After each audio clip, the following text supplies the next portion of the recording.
Don't remember a beginning, can't face forward to an end. Ideas floating somewhere else, everyone's lost in this place.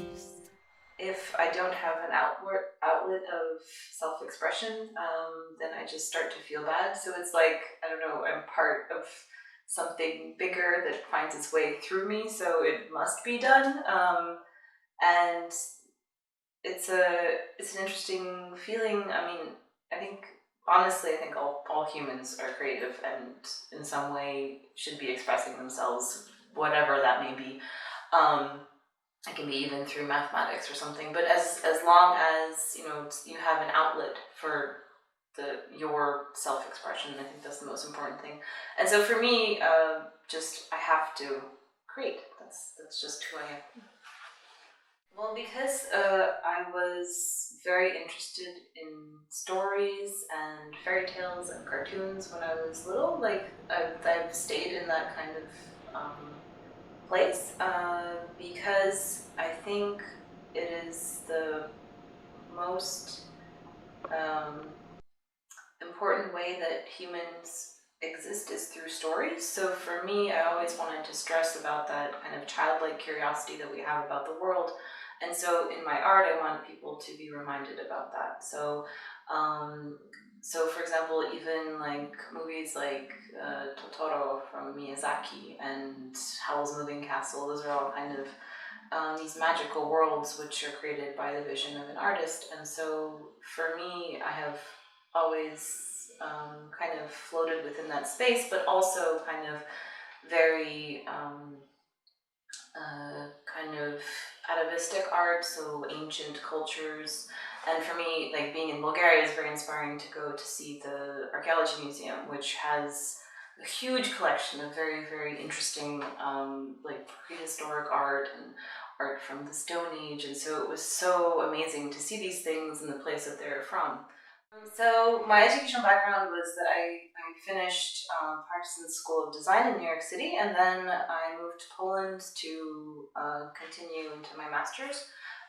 But I wasn't doing fine art then. I started out in design and technology in Parsons, and so I was doing everything from physical computing to game design to programming, website design, graphic design, animation. Like literally, I touched upon everything, which fundamentally was interesting for me because now, even though that was like 20 years ago, now with like technology, I have this basis that I understand a general gist of what is going on. So for me, I actually kind of worked backwards. So then from completely digital, I went into just 3D design, and I was working with children who were blind in this one school in Krakow before I finished my master's. And so I was working on doing like 3D mapping for the area they learned spatial orientation in. And then I was also, I created this kind of educational toy for my master's thesis project. But then it was difficult for me to actually try to go farther with it because at that point it was, Poland wasn't really open to much kind of these kinds of more charitable things.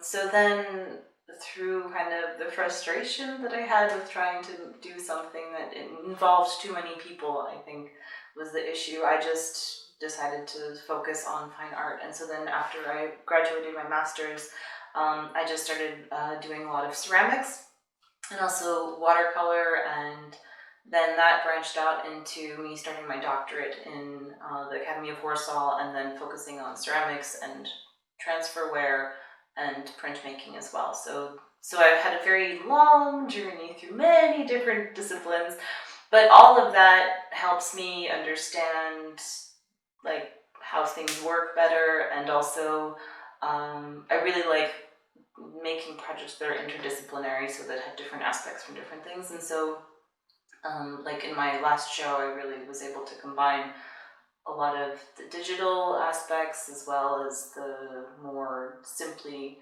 physical analog aspects, and it actually gives me great satisfaction to be able to base my work in different kinds of disciplines. So my doctorate project that I've been working on with my professor Agnieszka Ciśniewska in the Academy of Warsaw has been focusing on transferware, so kind of the old British style plates, and creating a new method to be able to transfer using current technologies onto already fired pieces. We have been we've been researching what is available currently and the different methods that people use within different factories and also for individual practices. And so we started out first with silkscreen transfer printing, and this was rather a troublesome method because just of the toxicity of all the chemicals that must be involved, and also the fact that there's no Academy of Art in Poland which is able to properly dispose of the toxic chemicals that must be used. So we just tried it. And then working with Małgorzata Edber-Walikowska in the Academy of Art in Wrocław. So we explored that aspect and decided that we did not want to start that within our own studio. And so then we moved to trying to get the Academy of Art in Warsaw to purchase a printer that uses ceramic pigments, which would be an easier way of allowing students to use their ideas. So we've been using that for the past year, and with great success, because we allowed our students to participate in this great exhibit, which was in the Museum of Literature in Warsaw. So for them, it was like really exciting that they could have their pieces in the show, and even one of the students had their pieces purchased for the permanent collection in the Museum of Literature. So like that in itself was a great experience, and so also for me, I also sold 2 pieces, so it was great. So even we were able to control so much of the exhibition, so even to the fact that we were able to design the spaces, and we coordinated with the museum curators to give us different furniture that they even borrowed from different museums as well. And so it turned out so great that now it's going to another museum in Poland, the Museum of Romanticism. So in my last exhibition, Delirium Decadence, in the Miejsce Projektów Zachęty in Warsaw, I wanted to create 4 different spaces that the viewer encountered, and in general, I called the whole thing an installation because I didn't want any kind of titles or something to interrupt the flow of the space. And so when the viewer first entered, they encountered an area which I designated as a kind of Victorian era salon, kind of. So it was covered in these wallpaper designs that I had done, and I kind of made it overly gaudy. I wanted it to be kind of jarring almost, in contrast to the later spaces. So for me, I wanted to use the furniture to kind of convey even more of the illusion that it was a kind of home space, and also calling to mind like cabinets of curiosities and that whole tradition of collecting, and like the collectors would take elements which they found strange from the natural world, and then they would show them off to their friends as like, wow, look what I got. So what I wanted to also kind of highlight was the artificiality of that whole kind of moment where the Industrial Revolution happened, and kind of dirty capitalism started growing and spreading, and so there was this kind of connection also between the banners and the plasticity of it, and also kind of, the advertising which we still encounter to this day, and especially in Poland, which is known for its banners being absolutely everywhere. And so so then you have all these like little elements which are hiding within the furniture, and you have to kind of look and see like that, you know, in the inside the teacup that is, you know, kind of hidden, that you can see there's a little creature hiding there, because it also has to do with the fact that there is still magic around us, and there is still the world that we don't pay attention to as adults, but there is a kind of going back into like the stories and childlike fascination, and that the world is more interesting, and a child likes to look in places where, you know, they're not allowed, or they always, you know, want to see more and more and more. And so that is also kind of one aspect of my own personality, which I find good, is that I always want to see everything and go over there and go over there. So I wanted to kind of allow the viewer to explore and, like, you know, go under and see that, oh, there's like in the corner over there, there's something more to look at. So that was that space. And then the second space was a kind of birch tree forest, and also birch trees are were considered kind of sacred trees in traditional Slavic culture within Poland, and so I actually was able to get birch trees from near the forest where I would go when I was a small child to my grandparents there, and even connected with the forestry engineer who helped, and I really wanted to kind of create a kind of sacred space. And so what I found important was that the birch trees were high enough that they kind of created like an arch, like they created arches. So almost as you walk in and then you see the kind of very dominating Victorian room, there is this kind of like sacred natural space, which is the point that you encounter first. What was really amazing about the birch trees is that even though they had been cut a month before I took them, for the opening of the art show, they actually sprouted green leaves. And so that to me was just an extra bonus about just a tribute to the power of nature and how there is so much life within it. So that was absolutely incredible, and it was just a very moving moment for me when I started watching, as the show was getting set up, I started watching the little leaves creep out of these branches, which I had been convinced were totally dead.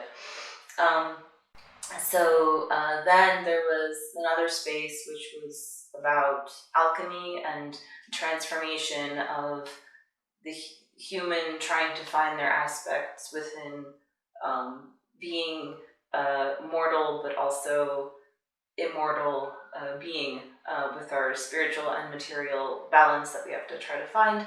And so kind of from like a Jungian perspective about the search for the philosopher's stone is about the search for the self and our position within the universe.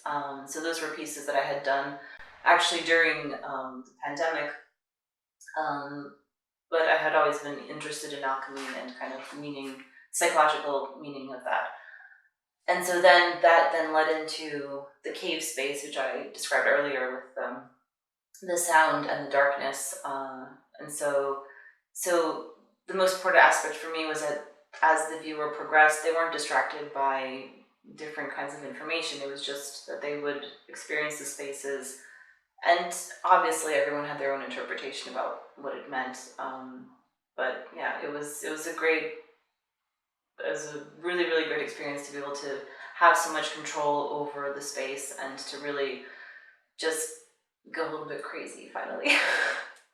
For me, I think that there really is like a universal unconsciousness that we are interconnected as people, and the stories that are told over and over again are in fact ancient stories. And so for example, like Joseph Campbell, who did work in kind of the hero myth and how that repeats itself over and over again in cultures all over the world and all through time as well.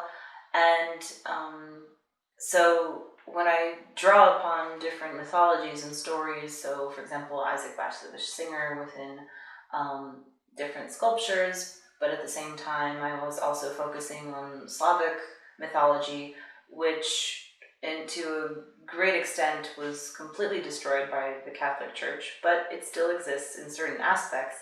And researchers that even would find information about how certain words connected into Sanskrit from like words, specific words in Polish.